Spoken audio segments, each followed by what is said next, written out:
Hey, Cubs fans, and welcome to a brand new edition of Cubs on Tap. I'm Ron Luce, joined today by the Juice Man himself. And if you are watching us live, which currently nobody is, but we got one. It's a weird time of the day. A lot of people are still getting home from work, so we get it. But if you are watching, you might be wondering, why are they live? The game is still in the top of the seventh inning. Well, it's 13-1, and we decided to rip the Band-Aid off and we'll just get to it. The Cubs suck today, plain and simple. Hendricks, unfortunately, did not look great. His official line for the day: 4 innings, 11 hits, 9 earned runs. Not great. So, and not much better from Meisinger, who they called up. But there is some news to talk about. We got some prospect talk we're going to talk about. Still bring you an entertaining show on this lovely Thursday. But before we get into it, I'm Ron Luce, joined by the Juice Man himself. Juice, how you doing, buddy? Good, yeah. Cubs sucked today. They've sucked for the last, 3 weeks.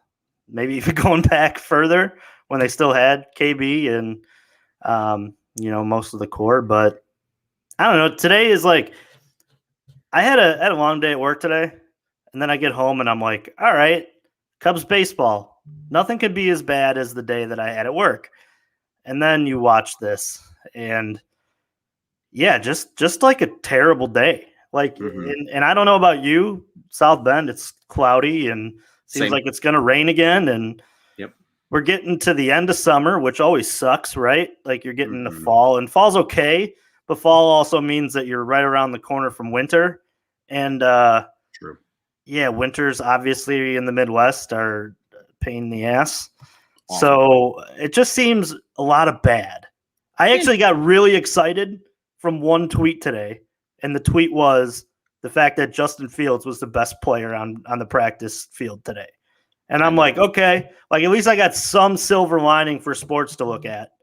But with that said, man, like the Cubs are just bad, and they're not fun to watch, and the ballpark's half empty, and it's a mutiny between fans. Fans are upset that they sold and upset they didn't pay these guys.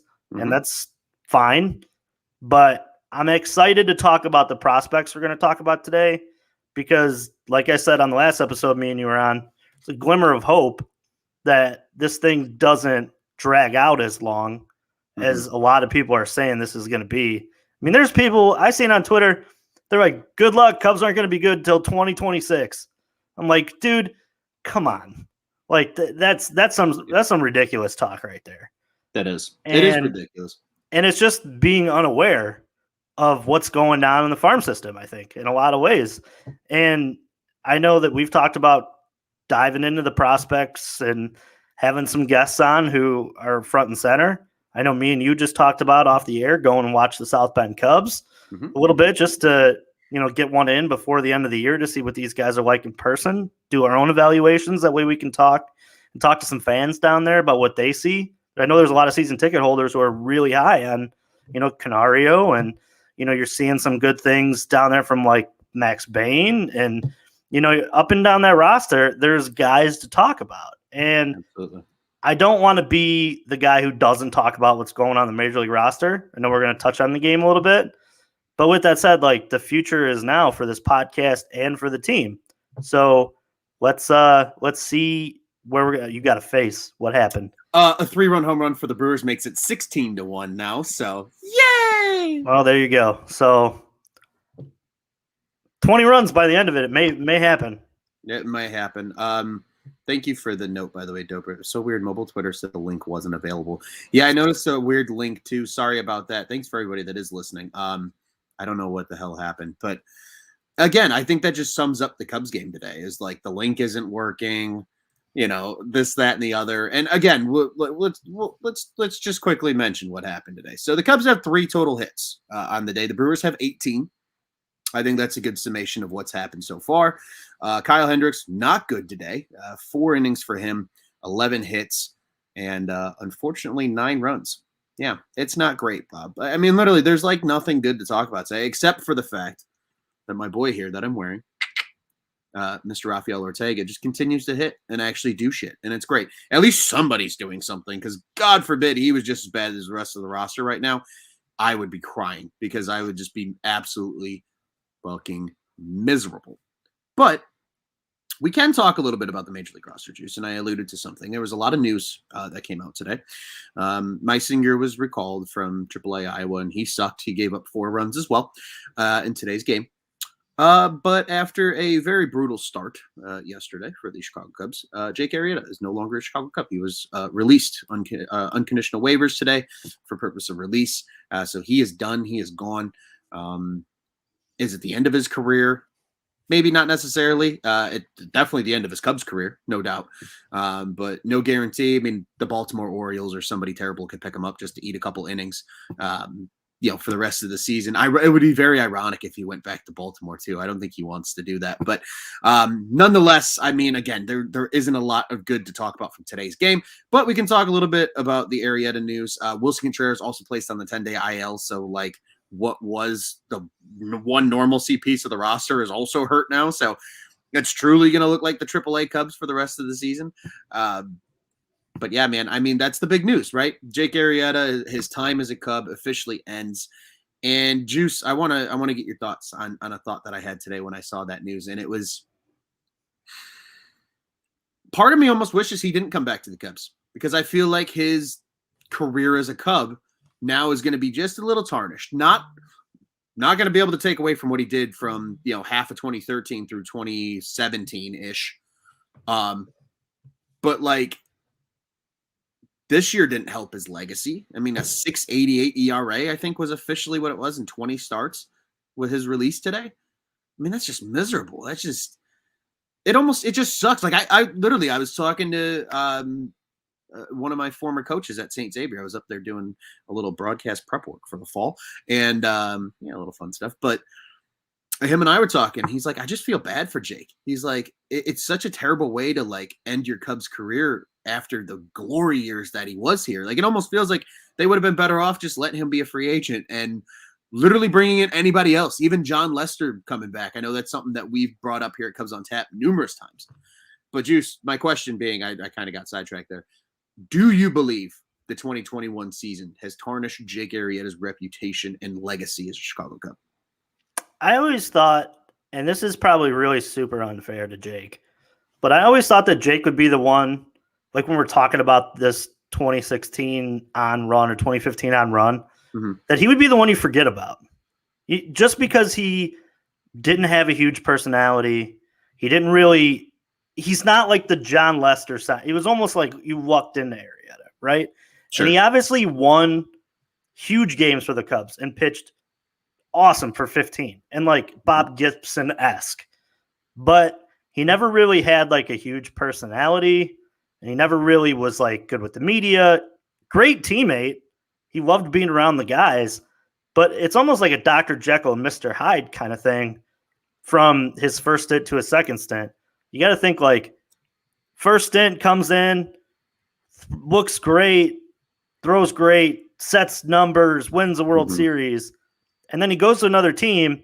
And at that point, the Cubs knew he was kind of washed. You kind of watched in, was it 17? 17. You watched in 17, and you kind of saw that maybe this guy isn't, worth paying but the Phillies paid him. And, obviously he goes on and has a crappy Phillies career. But it's I always thought that when you remembered this team, you'd remember the core. And Jake was so big for that. And I thank him for what he did for the first run. But I felt like he got a really tough draw with this run too. It's almost hey, we traded away Yu Darvish. Come be 2015 Jake so we don't look that bad.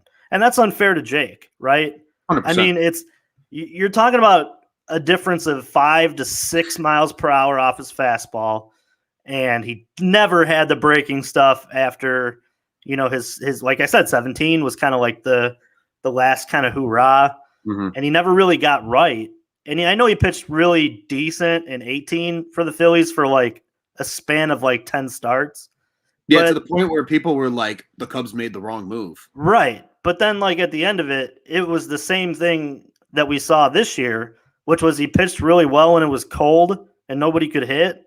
And then as it warmed up, terrible. Terrible. So I want to say like that his legacy as being a Cub is going to be semi-tarnished strictly because I think the way he went out, and I mean, he has the second highest ERA ever in a Cub uniform, in a minimum of 80, I think 80 innings.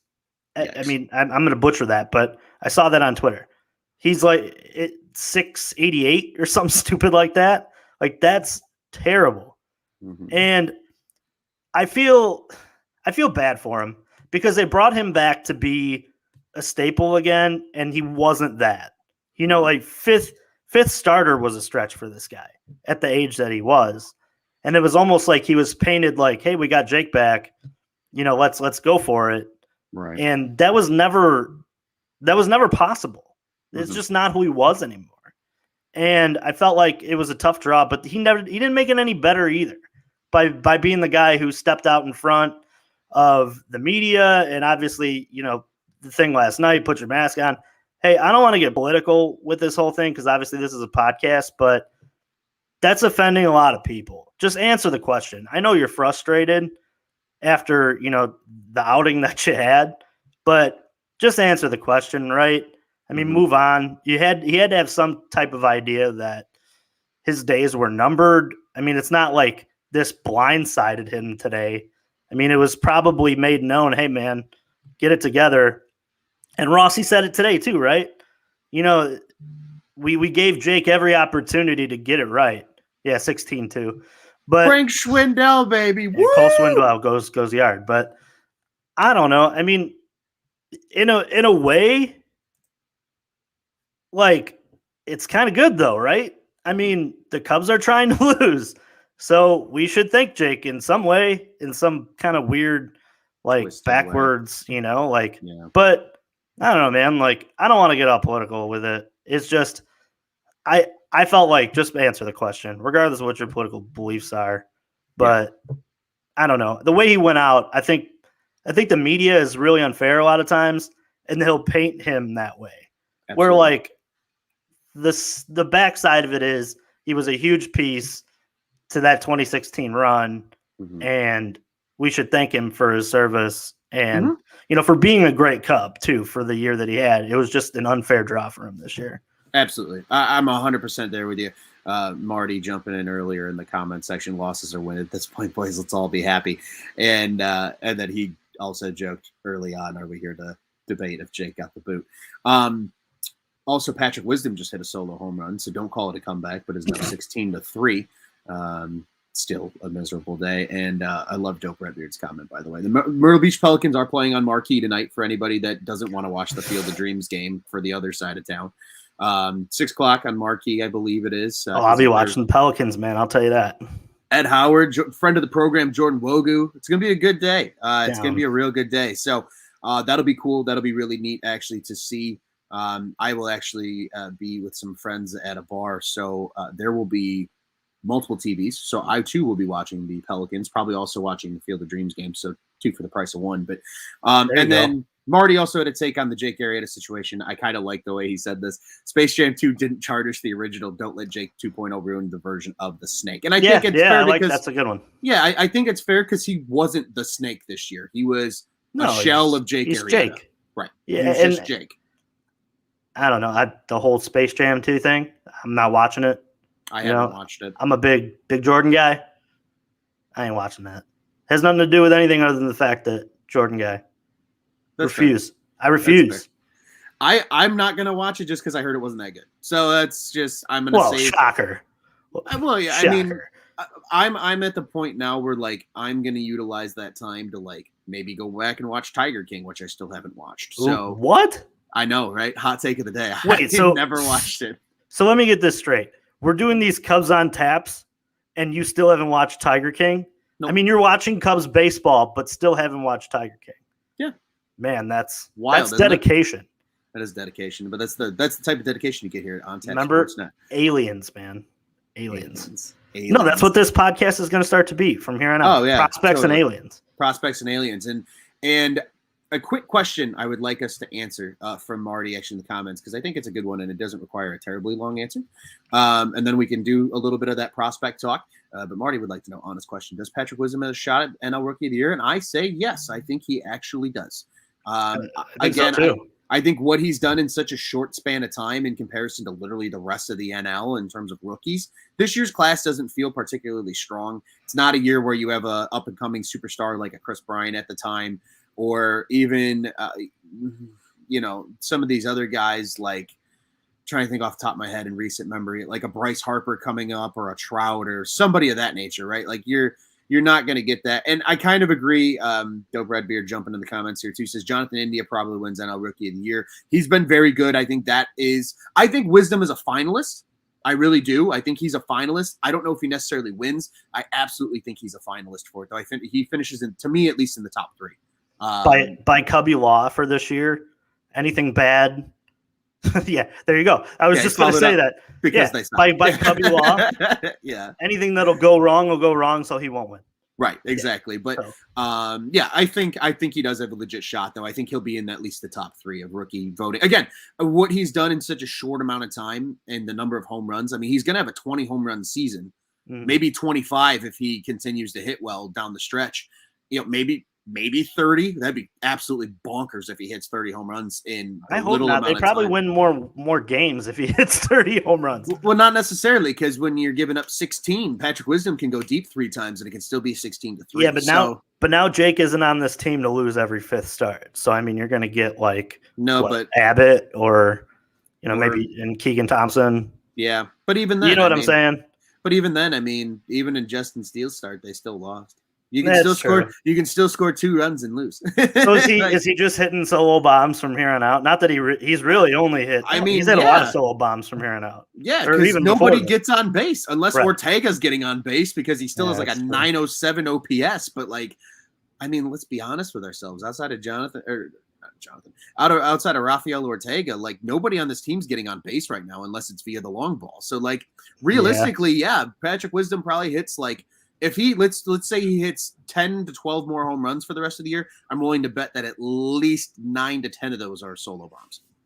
I just think that's where it is. And Dope Redbeard jumping back in, saying he thinks the rotation going forward: Hendricks, Alzolay, Steele, Thompson, and Abbott for the rest of the season. I think it's possible. I think we maybe see some guys kind of rotate in that 5th spot. I think we see Abbott get an audition. I think we see – I don't even know who the hell else is. I mean, at this point, just go 6-man rotation. Well, you don't have to now that Jake's gone. Oh, yeah, with Mills, right. And Mills. And Mills and Davies, yeah. Yeah, I don't think Abbott gets a lot of starts down the stretch. I really don't. No, but I mean, you might as well see what you got, right? I mean, sure. You might as well pitch. Absolutely. Yeah. I don't know. I'm at the point where the Cubs should just play strictly 7-inning ball games from here on out, just so we can get this thing over with. Absolutely. That's kind of where I'm at. Literally, but I'm still excited to watch Adbert and Steele and Thompson the rest of the year, because I want to see, like you said, we want to see what those guys have going forward. I'm ready for the Michael Hermosillo, I think is how you say it. I probably butchered the shit out of that. I don't know. Boog's gonna say it when he comes up anyway, and we'll figure it out from there. Yeah, we'll figure it out. But he's killing the ball in AAA. Let him get a fucking look. It's better than. Again, love the guy. No offense to him, but he's better than Ian Happ is right now. You know what I mean? He's better than. Well, there's a lot of people in the world who are better than Ian Happ at baseball right now. Yeah, unfortunately, but that's just kind of where this team is. You know what I mean? Let these guys come up and get a shot. I don't care who they are. Let them get a couple games, especially some of these guys that are chomping at the bit in AAA. This is the year to let those guys play and see what you got in them going forward. But speaking of guys we got going forward, Juice. I'm ready. Kevin Alcantara, outfielder acquired from the Yankees in the Rizzo trade, hit his first bomb in the Cubs organization the other night. And one Alexander Canario, who came with Killian, who is also one AAA or one AA start, for him so far. He didn't look great, but again, it's just one start, and you fly halfway across. The pitchers, it's gonna take some time to evaluate that. But hitters, we can sit here and talk all day right now. We sure can, and I have Canario's numbers in front of me. Entering today, he's played 9 games now with the high A ball South Bend Cubs. So he actually got a promotion. He was in low A ball with San Jose, which is the San Fran A-ball team. Got a promotion by coming up to high A. He is currently slashing 308, 357, 667 with 6 runs scored, 12 hits, 2 doubles, 4 homers, 10 RBIs, 3 walks, and he's struck out 12 times. And he has a stolen base. He had 15 stolen bases in 65 games in A-ball too. So talk about a dude who is just absolutely lighting it up. And honestly, maybe my favorite part of the whole thing is they list him at 6'1", 165 pounds. If you've seen a picture of Canario, ladies and gentlemen, or a video of Canario, there is no way in hell that man weighs 165 pounds. He is at least probably pushing 190, 200 right now because he looks good. He looks stout. His freaking thighs could crush coconuts. Like he's a built, like he's. That's a T-shirt right there. It is. His thighs Alexander Canario. His thighs can crush coconuts. Thighs that can crush coconuts. But like, tag out these shirts. He is like, all right. He is just, yeah. Here we go. 9-game hit streak with 4 straight bombs. Yeah, he had 4 straight nights with a bomb. The last 4 nights. So last night he hit his 4th home run, and I mean, literally 10 RBIs already in fucking 9 games. And that's a promotion. Like that wasn't a parallel move for him. He's coming up to better pitching at high A ball, and he is just fucking raking. Did you see the one he hit the one night? Yeah, and it hit off the hotel in left field. So that is it's not a hotel. It's actually apartment buildings, which I looked to live in. It was really good, but they didn't have any available. How much do they cost? Reasonable, like reasonable? 1,500.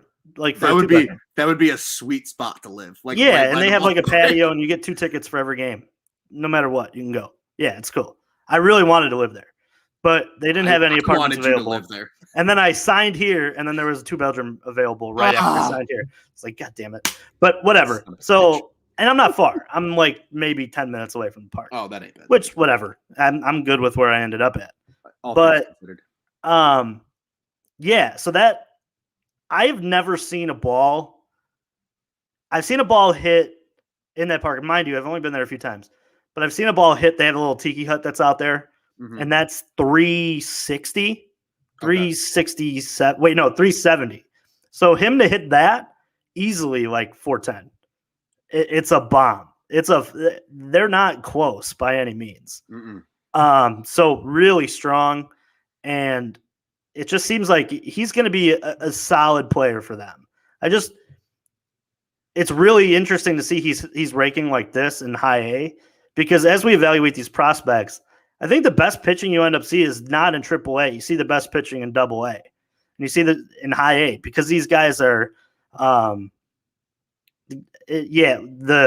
Tin Caps. Yep, that was there. Yep, the Fort Wayne Tin Caps. Dope Redbeard's all over it. All over. I am always so impressed. And they do a good job over there. If you're seriously like trying to fund the Cubs right now and do fun things, South Bend's a good time.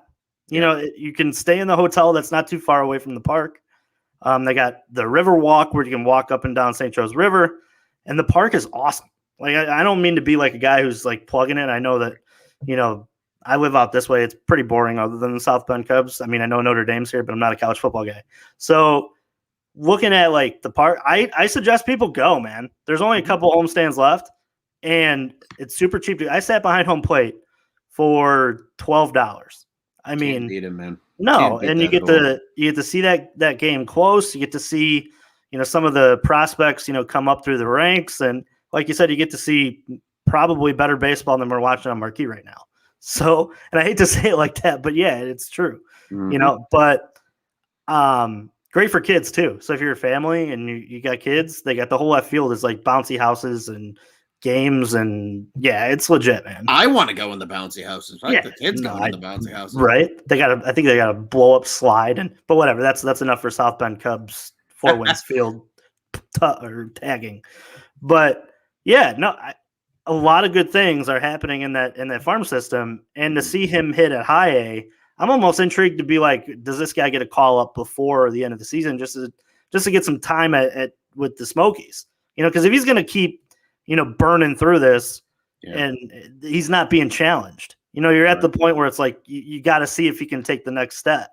And the quicker you can get him through the rank, I think he's 21. I believe so. I believe he's 21 years old. So, I mean, the sooner you can get him in Double-A and have a full season, 21. You're looking at maybe when he's 23, right? When he comes up, 20, and I hate 24. to, I hate to say that, like, there's people like calling for these prospects to come up now. There's a very select few that like you want to see right now. Let's be honest. You don't want to ready. Yeah, you don't want to stunt their growth. I mean, I know this is terrible to watch, but if Marquee were smart, they'd be airing all these games like tonight. I want to watch Ed Howard before I watch this team. Yep. And if you want to draw people into buying the network, put those games on. You're fully capable of sending a team out there and just feeding it through Marquee. So I'm saying, man, like, it's obvious that the viewership for the Cubs may be down, but there's a lot of diehards who are looking like, I still want to watch the product, but I really don't care to watch, God knows who. I mean, is you mean Frank Swindell hit? You know what I mean? You really don't want to watch Frank Swindell hit bombs? No, like, and that's just kind of where I'm at. I'm really interested. He's been a really good player, like you said. The guy we got back from the Rizzo trade, Alexander, Kevin Alexander, Vizcaino. Oh no, the other one, the outfielder. Kevin Alexander. Kevin Alcantara. Yep. We got a lot of Alcantaras. We have a lot. Yeah, too many Alcantaras. We had Arizmendi. We have Sergio now. Anyway, I'm sorry. I keep. No, you're good. Continue. But no, man, I'm really interested. I think that the cool thing is there's a lot of good young talent that's coming together. And if you are a fan of the Cubs, follow us. We retweet things from, these prospect scouters that are at every, South Bend Cubs game, or, watching the Myrtle Beach Pelicans, watching the Tennessee Smokies. Like, there's guys out there you guys can follow. And with that said, like, I'm going to be next year, even if the Cubs are contending, I'm going to be at a lot of South Bend Cubs games next year, taking in a lot of the young crop, because, this is the next, like Jed said, I'm trying to build the next great Cubs team. And even Theo said it on the way out. So that's where we're at, guys. And guys like Canario are great to watch, to see those runs. Now, you're going to see it. He's going to struggle. Eventually, he's going to struggle. Not going to hit. He's not Babe Ruth reincarnated and we found him. That's not what you get back in trades. You know what I'm saying? Yeah. There's an obvious reason why they were okay with letting this guy go.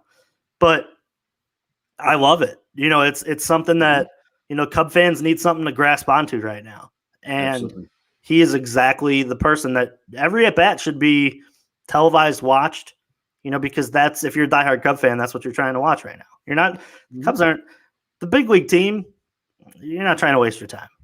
I'm not.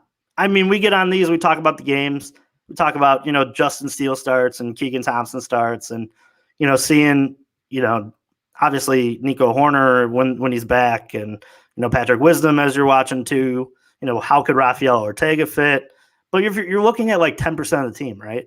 Right. 10% of the team is going to be there. And who even knows if the 10% that's on this, that we consider as maybe, future pieces, are even future pieces because of contracts, because of, there's so many different variables that end these guys in a different uniform. Right. So, I mean, it's just, I said the same thing. We were talking about Jonathan Herrera he was fun to watch for, 2, maybe a year and a half, but at the end of the day, Jonathan Herrera wasn't a part of the team's future. You know what I'm saying? Like, he wasn't even. There was a time where Tommy Listella wasn't. Remember, like, where he was back and forth in AAA. Like, it's going to be just a long journey. I'm figuring out which guys fit, and for the time being, if you see a guy like Canario raking, follow it, learn about him, because those are the guys that either end up being traded for a big piece, or those are guys that end up being mainstays on their team. So that's where I'm at watching Cubs baseball for the last month and a half. That's how it's going to be for me. Yeah, I think it's going to be that way for a lot of people, and I think you're going to see Marquee start putting a lot more of those minor league games on TV. I think you'll see a lot of AAA Iowa games. I think you'll see a lot of AA Tennessee Smoky games. I mean, shit, everybody wants to watch Brendan Davis right now. And we'll probably see a lot of Myrtle Beach Pelicans and even some South Bend Cubs, probably, if we're being entirely honest. And especially as these teams are playing well. I believe Myrtle Beach just went on like a 6-game win streak recently. They might still be on it, if I remember correctly. So, like, there's a lot of good to keep an eye on in the system right now. And that's going to be where I think a lot of people draw the fun of baseball still from is, hey, what's happening in the minors? Sure, Wrigley's still beautiful. Would I love to go up to Wrigleyville for a game? Absolutely. But, like, realistically, in terms of physically, what are we going to have? What do we have for the future? Those are the guys that you really want to watch. And Dope Red Beard was jumping in here, letting us know, his area and how, Pirates AAA teams in Indianapolis. For anybody that's interested in listening or watching, August 31st to September 5th, the Iowa Cubs are down in Indy for a 5-game series. So you want to check out the another baby Cubs. Fun town. Yeah, Indy's a good time. I don't mind. Yeah, Indy. another fun time. I mean, you got good beer. I love going. What's that, Sun King that's down there? Oh, that's Take a word for it. That's a great spot. Indy's a fun town. It's low key fun. Yeah, and go down there, catch some AAA Iowa Cubs. I mean, if it's anything in true fashion like the Cubs and Pirates, the Cubs will win naturally. But again, the Pirates are built, to be really good in the minors and dog shit at the major league level because they usually trade everybody away or guys get hurt. Like Brian Hayes, I think, is going to be a stud for them. But unfortunately, just this year, he's been terribly hurt and shit happens. But nonetheless, get out to these minor league clubs, check it out, see what the future holds with some of these guys. And like you said, we'll continue to talk a lot about like the Keegan Thompson and the Albert Alzolay and the Justin Steele starts from here on out too. So that'll certainly be fun and dandy. But we have talked a little bit about today's game. As we mentioned, it's in the 8th inning right now. It's 16-3 Brewers. I mean, again, it's not even worth mentioning at this point. But we'll go ahead, Juice, and quickly look ahead to tomorrow's game anyway, because they play somebody different, thank God, because I am sick and tired of the fucking Milwaukee Brewers. I don't know about you. But they will be down in Miami to play the Marlins starting tomorrow. So for everybody interested, the Cubs and Marlins will play at 6:10 local time, Central Daylight Time. So 7:10 is on the East Coast at Lone Depot Park. Ione Depot Park? I don't know what the hell the name of their park Home is. Depot Park? No, not even Home just Depot. kidding. It would be easier to say than this. It's like Ione Depot or I don't know. Nonetheless, it's in Miami, Florida. Usual suspects in Chicago, 670 Score Marquee Sports Network. If you're going to watch the game and you live in Florida, a lot of Cubs fans down in Florida, so I'm sure there's a chance. 9:40 a.m. WAQI 710 are the radio stations, and then Valley Sports Florida for the television broadcast. Tomorrow, another young guy that we're talking a lot about that the microscope is kind of on for the Cubs, and that's Adbert Alzolay. Again, I am a firm believer that record is not indicative of how a pitcher is performing, but he is 4-12 on the season, unfortunately. A 4.71 ERA, 106 strikeouts for him. And on the other side, for Miami, it is actually their prized acquisition that they got in the Starling Marte trade, and that is Jesus Luzardo, who is a very young, promising left-hander. Numbers aren't great for the season. He's got a 3-5 record of 7.36 ERA and 47 Ks, but he's also been hurt quite a bit this year, so take that for what you will. But he is on the mound for the Marlins. And fun fact of everybody on the active rosters for each of these two teams, only Robinson Chirinos has ever seen Luzardo, and that is it. And he is, he's what, 1 for 5 with nothing to talk about. So literally this is an open book. Don't know what the hell, is going to happen tomorrow. I don't know. I don't know. And that's the preview. Actually, yeah, that's the preview. But quickly, I do want to answer this, and I do want to hear if you have any thoughts, sir, about the Miami's. Wonder if there's a way to watch Pelican games on Marquee if you don't have cable. That's a good question. I think there is a streaming service that's been hot lately. I think it's like MLB Sports or something. But there's also MLB. Yeah, the minor league baseball. You can subscribe to that. It's probably dirt cheap now because they'll be just giving it away for the last half of the season. You probably can get it for like $10 for the rest of the year. And you can watch all minor league games. So that includes Iowa, Tennessee, South Bend, and Myrtle Beach. So a little plug to them. Maybe if they hear this, they'll send some money back our way or something, or give us a free subscription or something. I don't know, whatever. But we'll promote that, and that's a good place to go watch if you can't watch them on Marquee. Obviously, not every minor league game is going to be on Marquee. It's going to be pick and choose for the Cubs from here on out. Tonight works out perfectly with the Pelicans being hot in a playoff race for minor league baseball. And so it's relevant. It gives Cubs fans something to watch again if they don't want to watch the other team on the other side of town. No Rizzo in the Field of Dreams game tonight because he's still out with COVID. Yeah, that's why I'm not watching. Yeah, so I think a lot more Cubs fans would have tuned in if Rizzo was playing. Kimbrel and Tepera are still playing. If the Sox are winning in any capacity, they'll probably pitch. I'll say this: I'll tune in for like maybe 10 minutes just to see like what take it in, how it looks. You know, I do love that movie. Big fan of. It reminds me of my dad, and there's a lot of things that I hold dear to my heart about that film, even though it's not a very good movie. But with that said, I'll look just to see how cool it is. Also, David Ross may have leaked that they're in it next year, which that'd be kind of cool. So I mean, them in Boston would be so sweet, right? If they did an interleague series with Boston over there, or even like just a natural like Cubs Cardinals would be awesome. Yeah, that would even because I know they tried to. Remember, they tried to do the overseas Cubs. Didn't they do overseas Cubs Cardinals, or tried to? They were going to in 2020. And then COVID. Yep. Yeah. It was supposed to be in London, I believe. Yeah, so maybe that's the kind of makeup that they do. And they both wear the old school uniforms. Be pretty cool. Yeah, that would be pretty cool. But yeah, so rumor has it maybe that would draw really well for Cubs fans. Obviously, we have a ton of Cubs fans out in Iowa.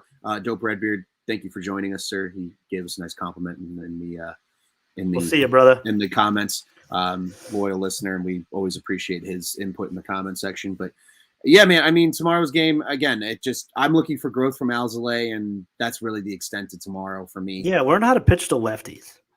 Yes. Right? Like for the rest of the year, just try different sequences. Yeah. Or try, it doesn't matter. I want to see more of the changeup. Sure. I know he's been working on it hard, and it looked really good his last time out. He fanned quite a few Sox in that Saturday start with that changeup. So, again, like you said, I think for him, it's really just learning how to use his stuff is where he's at. He's got the stuff. I mean, shit, that slider is nasty. He's got the fastball. He's got the change now that we've seen a little bit of that just tails off. And I haven't looked in a while. He hasn't walked a lot of people either, if I'm not mistaken. His walk numbers have been very down. For him, it's just the hard contact. And it's a lot of times it's the long ball. That's really all that's beating him right now. So, lefty long ball too. It seems like it happens all the time. Yeah. So I mean, if he figures out a way, like you said, to pitch to lefties, and even if he's league average against lefties, I mean that's huge. And that'll really take him, I think, a next step further in his development. But yeah, I mean that's all I have. Fly the W pick. Give me my boy Ortega. I think literally Rafael Ortega is my fly the W player. I'm going to take the rest of the year, unless Justin Steele's on the mound. That's fair. I'm going to take Ed Howard. Oh, wait, we can't do that yet. No, a couple years away from that, Juice. I thought you were talking about tonight's game. That's the Myrtle Beach game. Yeah. We're going Myrtle Beach game. My fly the W player for the Myrtle Beach Pelicans tonight, if he's in the lineup, is friend of the program, Jordan Wogan. Yeah, I'll take Ed Howard. Other than that, just give me Alzolay. I think tomorrow he actually learns how to throw to a lefty. That'd be sweet, right? I would love that. I mean, shit, or even over the offseason, just incorporate like a splitter or a sinker. Just ask Kyle Hendricks how to throw a sinker. And just be like, all right, I'm just going to throw this thing to just lefties. Yeah. I mean, look at Steele and his sinker. His was effective. I mean, we saw more pitches out of Steele in his first start that I haven't even ever seen him throw. Yep. In terms of the changeup that they said he doesn't use a ton of, he used it quite a bit. The sinker he started using more of. Because, again, when you're coming out of the bullpen, you can just be fastball, slider, changeup. Fastball, slider, curveball, out of the bullpen. And now's the time to do it. These games don't matter. Yeah. Like if you Not lose for the 2021 Cubs, they don't. If you lose, they're probably happy. What do the Cubs get, like the 8th pick right now? That's how bad they are. 9th pick? Like I think it's a top 10 pick nonetheless. Yeah. I mean, let's get into that top 5. Just keep losing. Just keep losing. Just keep losing. Just keep losing. Yeah. I mean, again, literally the rest of the season, I think everybody can agree it's for growth, and it's watching these young guys that are on the roster. Would love to see Kyle bounce back his next start because obviously Hendricks is going to be a big part of this future. No matter what, Willie getting healthy. Yeah, I'd like to see Willie have a good maybe month of September rolling into the offseason. Would you just shut him down? Save the legs? Maybe. Or hear me out. He comes back, he doesn't catch. Mm-hmm. Mm-hmm. I like that idea. Let him play left, let him play first, maybe give him a day at third just to fuck around and see what you got. Like, especially because to me, if he's going to be a guy you extend and you want to keep that bat, I was just checking if there was a Cubs score update. There's not. It's still 16-3. Like if you want to keep that bat relevant, as he ages, see how many positions he can play effectively, and then you can move him around a little more. And maybe he only catches 80 games a year, but still plays 162 because you can play him at first. Or when the DH comes, you can let him be the professional hitter for the day. You can let him play left field a little bit. We saw him a lot in left field in 2016, and he was actually quite good in left field. So good, actually. From what I remember, he threw out a couple guys. Yeah, he's got the cannon. I mean, he's definitely built better for left than he is for right. I think that's just a comfort thing. No, I wouldn't put him in right. Yeah, I wouldn't put him in right. I remember Joe putting him in right that one game, and he had like 2 errors or something, and it just wasn't great. But again, let him play first base. I do remember that. I think they lost the game because of that. Yeah. Either the Nats or the Pirates. Why do I think it was the Pirates? Because he was out there in short right field. Maybe. Remember he tried to – yes. Yeah. Either way. You might be right. Either way, I remember – yeah, you're right. We've seen enough of him in right. Cubs games you forgot. Now remember. Seriously. Yeah, you got to dive deep into the memory bank for that one. But, yeah, man, I mean, that's kind of what the rest of the season is. Like we said, it's okay, can Willie bounce back? Can Hendricks have a good rest of the way? What do we see out of Keegan and Adbert and Justin? Is Ortega going to keep doing what he's doing? Those are the big storylines really to watch. And then again, when the rosters, I'm assuming they're going to expand rosters still in September, the 40 mans, but who do they bring up? Is Michael, Hermosillo? Is he up and raking and having a good look? Is somebody else come up that we haven't seen? Do we see more of Manny Rodriguez, and how does he develop? Like, there's still some fun storylines we're going to be able to follow the rest of the year. But like you said, it's going to be a lot of losing. It's going to be a lot of early post games because they're just getting blown out like we're talking right now. And there's going to be a lot of minor league talk because we are going to be very focused on the prospect pool and seeing what's up with some of these guys that not only that they acquired in the trades at the trade deadline, but also guys that they just already had in the system as they continue to develop. What do we got? Up 17-3. Yep. Dude, Luis Urias just lives to kill the Cubs. Like, I feel like he hits like 200 the rest of the year, and then like every Cubs series, he hits like 650. Yep. And it's like 8 bombs, and it's just some people just love playing at Wrigley Field. I don't blame them. You know who else loves playing at Wrigley Field? Nicholas Castellanos. You're damn right, Juice. You're damn right. And when he signs for $25 million a year in the offseason and he plays left field every day and DHs when the NL gets the DH and hits 40 bombs onto Waveland, I'm still fucking ready and just can't wait. I told you, the top 5 of Madrigal, Horner, Willie, Brendan Davis, Nick Castellanos. I'm okay with that. Hell yeah. That team can contend. That's a 2022 team I would have a blast watching. Yep. If nothing else for my boy Nick, because I love Nick. How about you just go out there too and double it off and go get Corey Seager? Figure it out from there. Yeah. Maybe you play Nico in center. Play Brennan Davis in left. Or you play Brennan Davis in right. Mm-hmm. Things we will definitely talk in depth. It's a possibility. This winter for sure. It is a possibility. It's very much a possibility. But it'll be fun, man. It'll be good. It'll be interesting to see. But Juice, before we get out of here, I do want to remind everybody, Cubs on Tap is the official Cubs podcast, the On Tap Sports Network. You can go and check out all of our great work at www.ontapsportsnet.com and at OnTapSportsNet on social media. You can follow our pod-specific accounts. That is at Cubbies. That's CUBBIES on Tap. That's both Twitter and Instagram. I am at Luce on Tap on Twitter. Juice is at Juice on Tap on Twitter. And follow all of our other great panelists here at Joe Maris, at Cody on Tap, at Marty Laval, at the Riot 326, and everybody else that contributes here to Cubs for On Tap Sportsnet. Bears, Bulls, Blackhawks, all going to be ramping up very soon. We have that covered for you as well. Justin Fields, as you mentioned, best player on the field today. We're going to see a lot of him on Saturday. So can't wait. Be sure to jump in and see what he's doing and follow along with our Bears on Tap crew.